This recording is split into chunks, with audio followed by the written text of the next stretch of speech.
Hey y'all. So let's get into the breakdown of John chapter 2.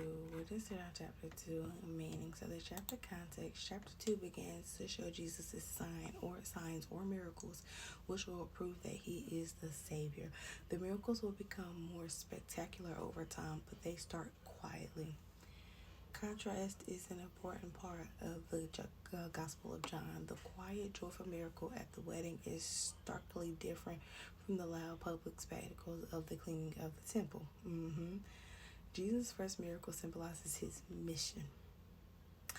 During the temple clearing, he also predicts his death and resurrection. This sets the stage for Jesus' private discussions with Nicodemus, a respected and influential man. So let's get into this breakdown. The part 1. John chapter 1 introduces Jesus as the Word in the light, truly and fully God. John 1:1-5. That passage also recorded conversations between John the Baptist and the religious skeptics. Near the end of the chapter, Jesus begins to call his earliest disciples. The second chapter of John covers 2 events. The first is the miracle of turning water into wine, and the second is Jesus driving the moneylenders out of the temple complex. Contrast is a common theme used in the Gospel of John. The 2 stories in this chapter are vastly different. One is joyful and quiet, the other is scolding and very public. The miracle at the wedding is the first of 7 signs that John uses to prove that Jesus is God. Wedding celebrations in that area were spread out over several days.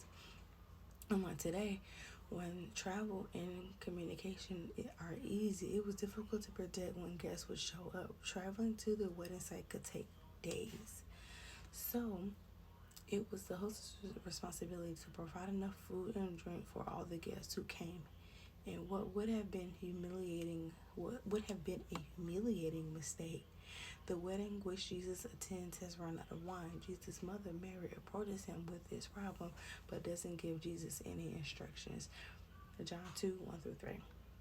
Jesus responds with a question, much like saying, "Why are you involving me in this?" Mary, for her part, simply tells the nearby servants to follow Jesus' instructions. When they do, 6 large stone jars of water have been transformed into wine, and not just any wine. The master of ceremonies indicate that it is better than what they have had before. Come on, Jesus. John 2:4-11. Turning the water into wine wasn't just a gift from Jesus to the married couple, it was to save them from extreme embarrassment. It was also done in quiet, almost secretive way. As far as we know, no one except for a few disciples, Jesus' mother Mary, and the servants knew it even happened. John's Gospel is the only one which records this miracle. Changing water into wine is also a powerful symbol of Jesus' purposes. The 6 water jugs were used for purification from sin. 6 is a biblical number of man and of imperfection. Wine is a symbol of blood. The miracle's meaning was as much about Jesus replacing ritual purification with divine blood as anything else. His participation in a simple, joyful event also explains his compassion for people. This did not stop his enemies from criticizing him, however. Luke 15:1-2. John's Gospel is meant to approach Jesus' ministry from a different perspective than the other 3 Gospels. While Matthew, Mark, and Luke all mention Jesus cleaning the temple in his ministry, cleaning the temple late in his ministry, John places this event early. The most likely reason for this is that Jesus cleared the temple on 2 separate occasions. Yes, he did. This would have made the second event even much more offensive to the local religious leaders and accelerated their hatred for Jesus.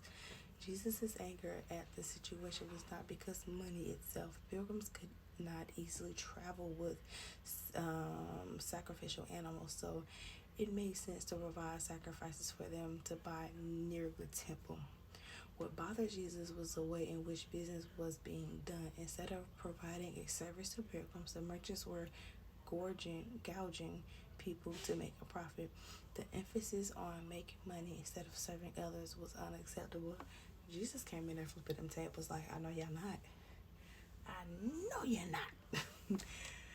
Though he is not described as being enraged or out of control, it's easy to see how forceful Jesus was in this situation. John 2:12-17. This is also one of Jesus' first opportunities to predict his own death and resurrection. Most of who heard him claimed to be able to rebuild the temple in 3 days assumed he was speaking of brick and stone temple.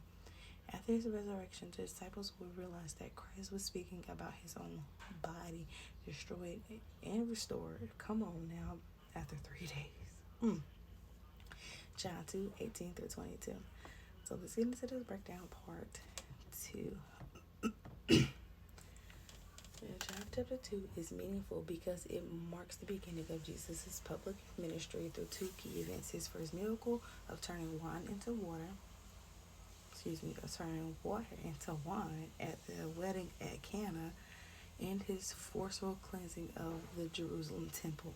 These events demonstrate his divine power, authority, and mission. Cana highlights his glory in the new messianic age he brought, while the temple cleaning shows his zeal for God's house and his power over religious corruption. So let's break this down just a little bit more. It's 2 sections. First section is the wedding at Cana, John 2:1-12. Jesus' first miracle. He turns water into wine, demonstrating his divine glory and setting the stage for his public ministry. Symbolism. The water is used for Jewish purification rituals. The water used for Jewish purification ritual is transformed into wine, which is symbolic of his blood, representing the transition from ritual law to his new covenant. Okay. It took me a second to get that to work, to click in my head, but I got it. That's good. Abundance and joy. The large quantity of wine signifies the abundant joy and blessing that comes with the messianic age he ushered in. Cleansing the temple, John 2:13-22. Zeal for God's house. Jesus drives out merchants and money changers who had turned a place of worship into a marketplace, showing his anger at their actions. Authority and prophecy. One challenge, Jesus predicts his own death and resurrection by saying, "Destroy this temple, and in 3 days I will raise it up." Symbolism. He identifies himself as the temple, and the resurrection is a sign of his authority, revealing that he is the presence of God on earth. Come on, Jesus. All right, y'all. So that is all I have for the breakdown of John chapter 2. I'll see you guys later. Bye.